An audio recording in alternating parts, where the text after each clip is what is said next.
لله رب العالمين وبه نستعين على أمور الدنيا والدين والصلاة والسلام على أشرف الأنبياء والمرسلين نبينا محمد وعلى آله وصحبه ومن اتبعهم بإحسان إلى يوم الدين أما بعد. Alhamdulillah para hadirin kaum muslimin wal hadirat kaum muslimat.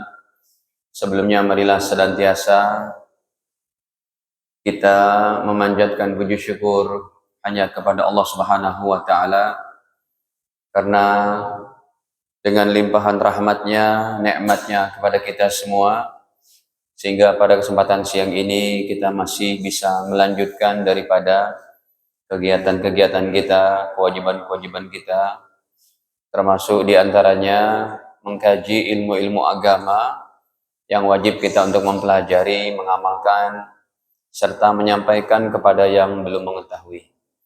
Hadirin, tema kita pada siang ini seputar fikih puasa Ramadan. Karena bulan depan sudah Ramadan, jadi untuk fikih toharohnya sementara kita pending dulu. Ya, hadirin, ada pesan di sini dari Nabi Shallallahu Alaihi Wasallam, yaitu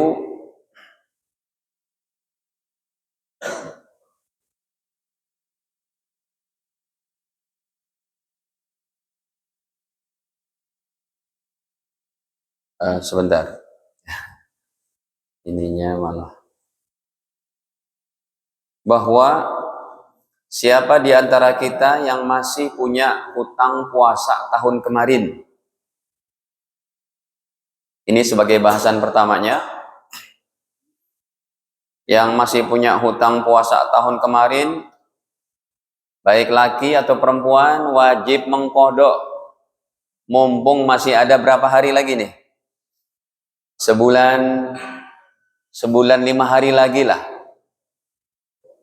Kan hari Kamis itu ya, Isra Mi'raj, tanggal merah kan, 27 Rajab. Ya, kurang lebih 5 hari lagi, 1 bulan 5 hari atau 1 bulan 4 hari lagi kita akan kedatangan Ramadan. Maka Bapak Ibu yang punya hutang puasa tahun kemarin karena sakit, karena musafir, karena menstruasi, ya, ini wajib untuk dibayar. Kenapa? Karena Allah Ta'ala berfirman dalam Al-Baqarah 183, 184 tentang ayat-ayat Ramadan. Ya, ayyaman ma'dudat. Contohnya 184 Al-Baqarah. Kewajiban puasa Ramadan pada hari-hari yang tertentu. Faman kana minkum maridho. Siapa orangnya yang sakit? Sakit kategorinya ya sakit, musafir, dalam hadisnya juga yang menstruasi, yang nifas, au ala safarin, atau lagi musafir. Ramadan tahun kemarin ada ikatan dinas luar kota, nggak puasa tuh karena mungkin ke pedalaman jauh, perjalanannya juga naik bis susah gitu ya, boleh nggak puasa, tapi fa'iddatum min ayyamin ukhar, wajib untuk diganti pada hari yang lain. Berarti kita diberikan waktu berapa lama, Pak? Setahun. Diberikan waktu berapa? Setahun untuk mengqadha. Nah, kalau nanti sampai 1 Ramadan belum diqadha nih, terutama ibu-ibu, mbak-mbaknya yang masih punya hutang puasa karena haid, karena menstruasi tahun kemarin, atau anak kita yang gadis, istri kita, bila tiba 1 Ramadan belum qadha juga, maka ada beberapa konsekuensi. Yang pertama, ia berdosa. Yang kedua, suaminya juga atau kepala keluarganya ikut berdosa bila tidak mengingatkan keluarganya.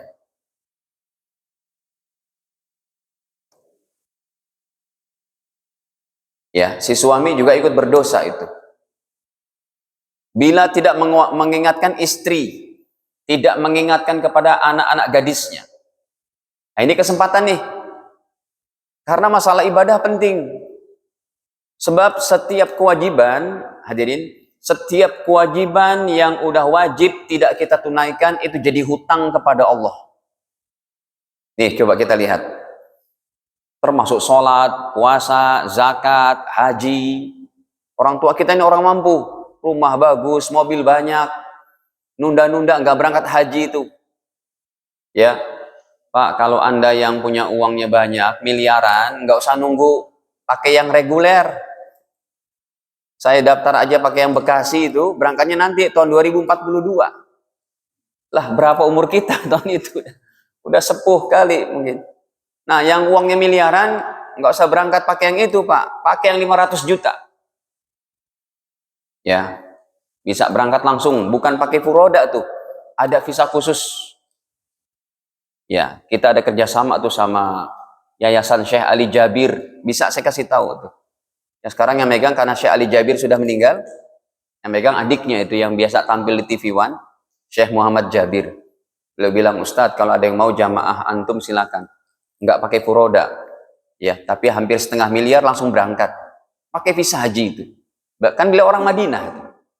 Nah, jadi kalau haji nih ada orang tua kita mampu, rumah bagus, usaha bagus, mobil banyak, meninggal, itu mesti dihajiin sama anak-anaknya. Jadi hutang. Baik, kita tampilkan dulu nih hadisnya. Hadis riwayat daripada Imam Bukhari. Nomornya 1852. Jangankan hutang puasa kita, Bapak Ibu, orang tua kita meninggal, punya hutang puasa, kita anak-anaknya boleh membayarkan, mengkodokkan puasa ibu bapak kita. Ini hadisnya coba kita buka.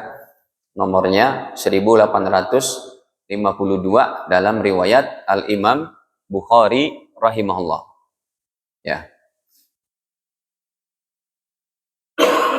Di sini kalau dibuat permanen bisa nggak Pak infokusnya? Gitu ya. Jadi nggak makan waktu itu. Ini udah mau jam 1 ini. Ya. Permanen gitu. Tinggal ceklek gitu. Bisa lah jasa marga, masa nggak bisa. Baik. Nah hadirin, di kantornya Pak Erick Thohir itu kita buatin. Cuma kan mereka tinggal bilang doang. Ya, saya bilang, Pak, ini apa? Saya kan ngajar di sana sudah 15 tahun di BUMN pusat, kementerian. Saya bilang, ini kurang praktis nih kalau begini. Dibuatin sama mereka, tinggal gitu. Baik, itu masjidnya, masjid di BUMN itu kita yang kasih nama. Karena kita ngajar di sana sudah hampir 15 tahunan. Sejak Pak siapa tuh? Sofyan Jalil. Terus Pak Dahlan Iskan. Baik, hadirin. Jadi curhat. Ja'a rajulun ilan nabi. Datanglah seorang anak muda kepada Nabi sallallahu alaihi wasallam. Sebentar, saya besarkan dulu. Ya. Anak muda ini datang dan bertanya, "Ya Rasulullah, wahai Rasul, inna ummi matat, sesungguhnya ibuku meninggal dunia." Ibunya meninggal, wa alaiha shaumu syahrin, dan beliau punya hutang puasa 1 bulan. Ceritanya nih ibunya sakit 1 Ramadan. Pada Idul Fitri belum sempat mengkodok sudah meninggal, dan ini ibunya belum tua renta. Umurnya 55-an, 60-an. Sebab kalau orang tua kita sudah 80, 90, punya hutang puasa, tinggal diapain? Bayar fidyah. 1 harinya cuma 1 liter lah, kita bulatkan. Jadi kalau hutang puasa 1 tahun kan 30 hari itu, 1 Ramadanan, ya udah 30 liter kasih ke fakir miskin. Ini ibunya usianya relatif masih muda lah, tidak terlalu sepuh, 80-90 tahun. Ya Rasul, ibuku meninggal punya hutang puasa sebulan. Pertanyaan dari anaknya, afa aqdihi anha, boleh tidak saya yang mengkodok puasanya? Boleh tidak saya mengkodok puasanya ya Rasul? Qala, maka Nabi menjawab, "Na'am, silakan." Kenapa? Ini statement Nabi ini.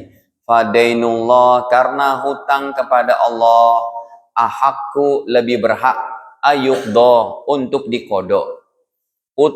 hutang puasa, hutang kewajiban kepada Allah lebih berhak untuk dikodok. Statement ini bukan dari para ulama, ini menunjukkan bahwa umat Islam yang udah ada kewajibannya tapi tidak menjalankan ibadah bukan karena takdir Allah, seperti ibu-ibu menstruasi, ya, untuk maksudnya itu kalau memang ada fikihnya nanti untuk sholat, kalau sholat nggak dikodok, kecuali ibu-ibu, bapak-bapak yang meninggalkan sholat karena malas, itu wajib dikodok. Nah, para jamaah, jadi kalau ada nanti di antara kita satu Ramadan masuk belum mengkodok hutang puasanya, yang pertama ia berdosa karena sudah melalaikan waktu yang dikasih selama berapa? 1 tahun. Pak, hutang puasa paling berapa sih?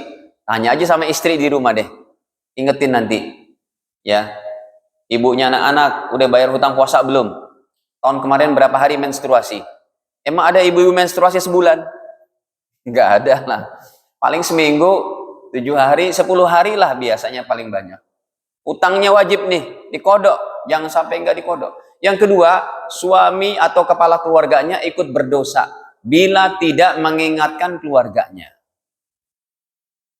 Kenapa? Dia adalah kepala keluarga. Dia pemimpin di keluarga itu. Jadi jangan sampai dia tidak mengingatkan keluarganya untuk mengkodok puasanya. Yang ketiga, konsekuensinya adalah wajib bayar denda. Satu harinya 1 mud. 1 mud itu 7 on. Ya, kita bulatkan jadi 1 liter. Oke, kalau hutang puasanya 7 hari katakanlah nih contohnya. Dia berhutang puasanya itu selama 7 hari. Menstruasinya hutang puasanya 7 hari, maka udah tinggal bayar aja satu harinya 1 liter, 7 hari 7 liter. Anda boleh membayar fidyah ini, dendanya ini ke satu orang fakir miskin, boleh, ya, boleh kepada orang-orang yang tidak mampu. Nggak mesti nyari 7 orang 1 liter, nggak mesti. 7 liter boleh kasihkan ke satu fakir miskin, gitu. Nah hadirin, jadi ini yang ketiga. Konsekuensi yang keempat, tetap wajib kodok setelah Ramadan. Ya, berarti ditambah dengan apa tuh? Dengan hutang puasa tahun ini juga. Tahun ini kan ibu-ibu yang masih aktif masa menstruasinya terutama, sebelum masuk masa menopause, gitu kan? Nah itu dia mestilah ada menstruasi, ada haidnya. Berarti kalau tahun ini ada hutang 7 hari, ditambah lagi dengan tahun kemarin tuh, jadi 14 hari, itu wajib dikodok. Hanya saja yang tahun kemarin dikenakan dendanya, yaitu bayar fidyah. Nah, ini diantaranya yang dipegangi oleh Al-Imam Syafi'i rahimahullah. Ya. Nih, hadisnya nih saya tampilkan. Nabi bersabda bahwa siapa orangnya, ya, siapa orangnya yang dia punya hutang puasa, man kana alaihi qada, siapa yang wajib mengkodok Ramadan tahun kemarin, falam yakdihi, tapi dia tidak mengkodoknya, wa huwa qawiyun ala siyami, padahal dia kuat, badannya sehat untuk membayar hutang puasa, hatta jaa Ramadan akhir, sampai datang bulan suci Ramadan yang baru. Ini nih, pas banget nih hadisnya. Sampai datang Ramadan yang akan datang. Dia belum mengkodok juga tuh. Padahal tidak sakit, tidak ini, tidak itu, bisa beraktivitas. Fa innahu yut'im makana kulla yaumin miskinan muddan. Wajib dia membayar denda dulu. Kodoknya tetap jalan. Kodok puasanya tetap, tapi dia terkena konsekuensi yang lainnya, yaitu membayar fidyah sebagai denda atas kemalesannya itu. Ya, min hintotin wa alaihi ma'adzalikal qadha. Dengan membayar 1 mud gandum. Ya, kalau kita bukan gandum, Pak. Kita apa? Beras. Lagian mau beli gandum di mana, Pak? Gandum di Indonesia ini udah jadi tepung semua. Ya. Kita makanan pokoknya bukan gandum, tapi apa? Beras. Baik. Nah, itu harus diperhatikan. Kemudian hadirin, ya. Jadi yang sekarang kita tampilkan hadis lain permasalahannya para jemaah. Nanti kalau sudah masuk nisfu Sya'ban, ini ada hadis khusus riwayat Imam Bukhari Muslim, coba kita lihat. Dari Abu Hurairah radhiyallahu anhu, beliau berkata, qala Rasulullah sallallahu alaihi wasallam, Nabi bersabda. Ini penting nih hadirin. Ya, kenapa? Jangan sampai kita puasanya itu malah sia-sia. Puasa sunnahnya sia-sia. Kenapa dihukumi makruh tahrim? Hampir mendekati haram. Nabi bersabda, la taqaddamu Ramadan bisawmi yaumin wala yaumaini. Jangan kalian berpuasa Ramadan, jangan kalian berpuasa sunnah mendahului puasa Ramadan kalau udah tersisa 1 hari atau 2 hari menjelang Ramadan. Jadi kata Nabi, kalau udah tinggal 1 hari 2 hari Ramadan, jangan berpuasa sunnah. Illa rajulun kana yasumu sawma, kecuali seseorang yang biasa berpuasa sunnah. Fal yasumhu, silahkan dia puasa terus. Ini Bukhari Muslim hadisnya cuma 1 hari 2 hari. Kalau riwayat Imam Tirmidzi 15 hari. Kalau sudah masuk nisfu Sya'ban, bagi siapa di antara kita yang tidak biasa puasa sunnah, udah nggak usah puasa lagi. Nih, coba kita tampilkan hadis Imam Tirmidzi-nya sekarang. Kalau tadi riwayat Imam Bukhari Muslim. Nih. Nabi bersabda bahwa idza baqiya nisfun, kok tidak keluar. Salah bahasa Arabnya. Ya.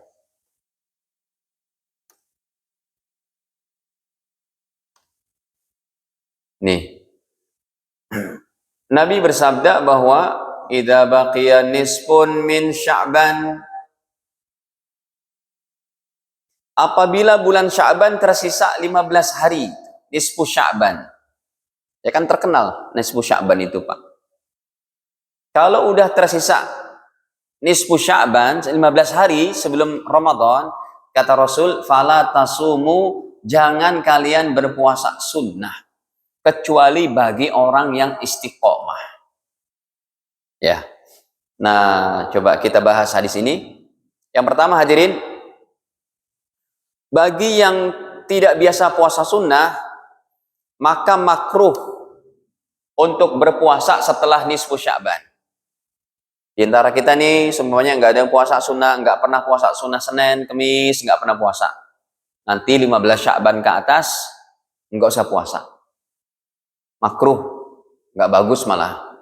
Kenapa alasannya? Kata para ulama, kalau orang tidak biasa puasa sunnah, lalu menjelang Ramadan dia puasa sunnah, khawatir tenaganya apa? Melemah. Ya, makanya kalau udah nisfu Sya'ban ke sana, nggak usah puasa sunnah. Tinggal nunggu 1 Ramadan aja deh. Tapi kalau Anda biasa istiqomah Senin Kemis, itu diperbolehkan oleh Nabi. Baik, yang kedua, boleh tetap puasa sunnah bagi yang biasa atau istiqomah puasa sunnah. Nah, ini bagi sesiapa Bapak Ibu nih, ya, yang istiqomah puasa sunnah, boleh lanjut terus. Contohnya besok hari Rabu, bukan gitu. Contohnya hari Jumat deh. 1 Ramadan hari Jumat. Hari Kamis kan masih 30 Sya'ban. Anda istiqomah tuh puasa Senin Kamis, itu masih boleh. Tapi kalau yang tidak biasa udah. Yang ketiga, bagi yang puasa wajib tetap boleh puasa terus sekalipun sudah nisfu Sya'ban. Tuh. Kok puasa wajib? Ya, jenis puasa wajib kan ada lagi yang lain, Pak. Ya, Nabi melarang hanya puasa sunnah. Kalau puasa wajib, kata para ulama, ya puasa wajib itu contohnya apa? Puasa qada diri sendiri, ya, Puasa qada bagi orang tua yang sudah wafat tadi diizinkan tuh. Ya. Makanya kalau ada orang tua kita meninggal dunia, Pak, kitanya badannya sehat, sebagai tanda bakti kita kepada orang tua, boleh kita memuasainya. Tapi nggak wajib. Hukumnya boleh. Sebab kalau diwajibkan sama anak-anaknya untuk mengkodok puasa orang tua kita, ya ada jamaah yang bertanya, Pak Ustadz, bapak ibu saya nggak puasa Ustadz, malas ibadah, 50 tahun. Berarti saya harus kodok 50 tahun? Tidak. Kalau itu mah udahlah, didoakan saja orang tua kita kayak gitu. Kalau Anda mau bayarkan fidyah juga boleh. Tapi kalau untuk mempuasainya tentu berat. 50 tahun berapa hari berarti? Satu tahunnya 30 hari. 10 tahun aja berapa? 300. Kalau 50 tahun 1.500 hari. Berat. Nggak usah, sudah. Nah, jadi bagi yang puasa wajib nih, udah masuk nisfu Sya'ban, Anda puasa apa? Saya puasa qada Ustaz. Jalan boleh, nggak apa-apa. Nggak makruh. Yang kedua, saya puasa qada untuk orang tua saya. Boleh, karena itu hukumnya wajib. Yang ketiga, puasa nazar. Ya Allah, kalau anak saya dapat pekerjaan, anak saya lulus ujian, anak saya masuk UMPTN dengan cara yang mudah, ya Allah, saya bernazar puasa 3 hari. Anaknya lulus tuh, anaknya dapat kerjaan, lalu dia nazar, boleh puasa nazar. Kemudian puasa apa? Puasa wajib yang lain jenisnya apa? Puasa kafarah. Bapak kenapa puasa tanggal 15 Sya'ban? Kan dilarang oleh Nabi. Saya puasanya puasa kafarah Ustadz. Kemarin saya bersumpah, ya Allah, ya kalau saya berjanji bernazar atau puasa kafarah itu contohnya orang yang suami istri hubungan intim siang hari, kan dilarang itu. Nah, kebetulan dia menikahnya pas bulan Sya'ban tanggal 30. Tanggal 1 Ramadan kepalanya pusing ini suami istri, pengantin baru.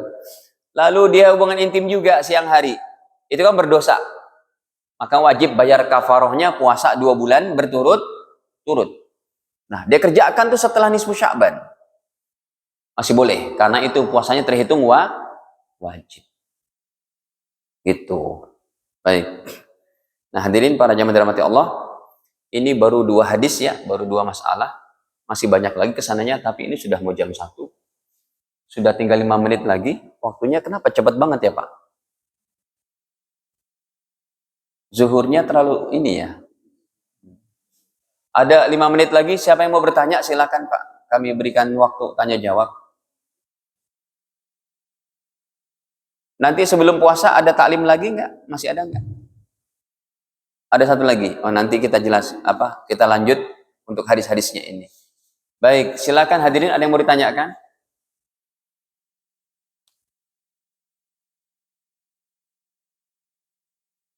Nggak ada? Izin bertanya. Silakan. Assalamualaikum warahmatullahi wabarakatuh. Waalaikumsalam. Saya mau bertanya tentang malam nisfu Sya'ban. Itu kan di malamnya itu ada acara baca Yasin 3 kali sama sholat sunnahnya, itu ada hadisnya, nggak ada tuntunannya? Terima kasih Ustaz. Assalamualaikum warahmatullahi wabarakatuh. Waalaikumsalam. Hadirin, hadisnya tidak spesifik untuk baca Yasin dan sholat sunnah. Hadisnya itu menyatakan bahwa malam nisfu Sya'ban malam yang sangat baik, maka perbanyaklah ibadah. Dari sini ulama Indonesia membuat kemudahan supaya mempraktekkan malam nisfu Sya'ban, ada riungan di satu masjid, baca Yasin, sholat sunnah, lalu berdoa. Intinya malam itu perbanyak amalan saja. Nah, kalau ditanya tentang Yasin 3 kalinya tidak ada. Ini buatan ulama. Ulama menganjurkan pertama, baca Yasin untuk diampuni dosa kita. Yang kedua, dipanjangkan umur penuh barokah. Yang ketiga, mati dalam husnul khotimah. Itu boleh. Ya, jadi dalilnya itu secara umum ini saya tampilkan. Dalil tentang nisfu Sya'ban, dia adalah malam yang baik, ya. Banyak riwayatnya ini. Sampai ulama-ulama yang paling strict, paling ketat dalam ilmu hadis, mereka juga berkata tuh bahwa hadis nisfu Sya'ban derajatnya sahih ataupun hasan. Kayak ulama-ulama Salafi Wahabi ini, contohnya saya tampilkan hadisnya ini. Mereka mengatakan hadisnya nisfu Sya'ban baik, ya.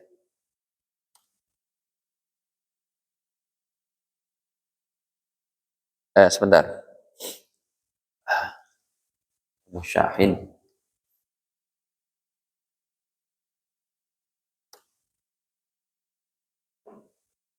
Nih. Ini kitabnya ulama-ulama Saudi nih, Pak, yang sangat strict, ketat dalam ilmu hadis. Mereka juga mengakui kalau hadis nisfu Sya'ban itu derajatnya hasan. Sebagian lagi ada yang bilang sahih. Hadisnya secara umum tentang nisfu Sya'ban adalah hadis yang bagus. Lihat tuh. Tahqiqul Albani. Hasil riset hadis nisfu Sya'ban oleh Syekh Albani. Beliau katakan hasan, derajatnya hasan. Nih. Bunyi hadisnya coba kita buka. Nah, Nabi bersabda, "Innallaha ta'ala, sesungguhnya Allah Ta'ala la yattali fi lailatin nisfi min Sya'ban." Allah memperhatikan para hambanya pada malam nisfu Sya'ban. Khusus. Siapa yang beramal soleh, siapa yang banyak munajat, banyak doa. Fayaghfir li jami'i khalqihi, maka Allah akan mengampuni dosa semua hamba-hambanya yang beriman. Illa li musyrik au musyahin, kecuali orang yang dia musyrik, kafir, atau musyahin, atau pendendam. Ya, kalau yang pendendam ini tidak diampuni. Yang kafir, musyrik tidak diampuni. Berarti memang ulama sepakat malam nisfu Sya'ban adalah malam yang baik. Untuk buat amalannya tidak dicontohkan oleh Nabi. Kalau nggak dicontohkan oleh Nabi, lalu kita mau buat apa?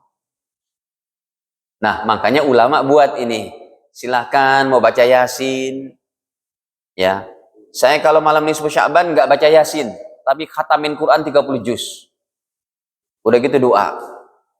Boleh sholat juga, sholat hajat sebanyak-banyaknya berdoa.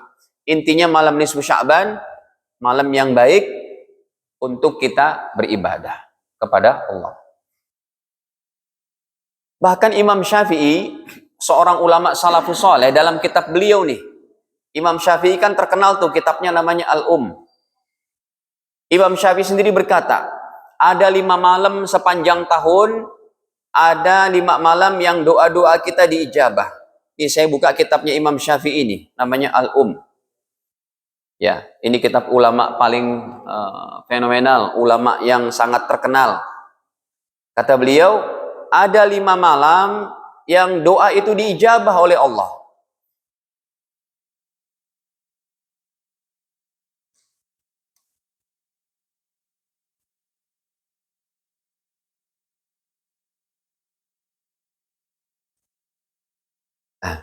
Kata Imam Syafi'i bahwa nih sudah ada Bapak Ibu, kalau kita menggeluti kitab-kitab hadis, kitab-kitab fikih para ulama, kita bisa menyelam langsung nih kepada karya-karya mereka yang terdahulu nih. Karya Imam Syafi'i kan ini sudah berarti 1200 tahun kitab ini, Pak. Ini coba kita lihat. Qala Syafi'i, berkata Imam Syafi'i rahimahullah, wa balaghana, saya telah dapat riwayat ini dari guru-guru saya. Imam Syafi'i gurunya kepada Rasulullah jaraknya cuma 3 orang aja, Pak. Imam Syafi'i belajar dari siapa? Imam Malik. Imam Malik dari Imam Nafi'. Imam Nafi' dari Abdullah bin Umar. Beliau dari Rasulullah. Ke Rasulullah cuma 3 orang nih, gurunya Imam Syafi'i. Sangat dekat. Kata Imam Syafi'i, saya sudah mendapat riwayat ini, annahu kana yuqal, bahwa inna doa yustajabu, sesungguhnya doa itu diijabah fi khamsi layalin, pada 5 malam. Ya, malam apa saja tuh? Setahun ada 5 malam yang diijabah. Yang pertama, fi lailatil jum'ah, malam Jumat. Wah, ini paling banyak nih. berulang terus tiap pekan, ya kan? Walailatul Adha, yang kedua malam Idul Adha. Yang ketiga walailatul fitri, malam Idul Fitri. Yang keempat wa awwal lailah min Rajab, malam pertama bulan Rajab. Udah lewat tuh. Berapa bulan lalu? Yang keempat wa lailatin nisfi min Sya'ban, dan malam nisfu Sya'ban. Jadi malam nisfu Sya'ban itu sudah diakui sejak zaman Imam Syafi'i menjadi malam yang baik. Nah, masalah ibadahnya terserah Anda. Mau sedekah kayak, mau ini kayak, mau macam-macam. Silakan. Yang jelas menghidupkan malam itu dengan ibadah. Wallahu a'lam bishawab. Cukup ya. Sudah jam 1 lebih nih. Hadanallahu ikum ajma'in. Semoga Allah Ta'ala mudahkan kita untuk ketemu dengan bulan suci Ramadan. Kita akhiri dengan kafar majlis. Subhanakallahumma bihamdik. Asyhadu an la ilaha illa anta astaghfiruka wa atubu ilaik. Wassalamualaikum warahmatullahi wabarakatuh.